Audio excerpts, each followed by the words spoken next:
That's nice business. You know, if kung ang girlfriend mo may sariling bahay, sariling lupa,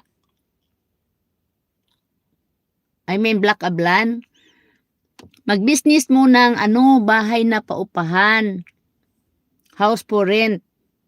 That's a nice business. Ang iyong gamiton is kana bitawng kuan, kanang container van. Yan ang magandang i-business. That is a nice business in the Philippines. Like we called apartment or house for rent. Because that is what we are thinking if we're moving to the Philippines. We have we bought a black ablan over there and very cheap the time. That's why we're thinking if we're going to retire in the Philippines, we need to have a house for rent.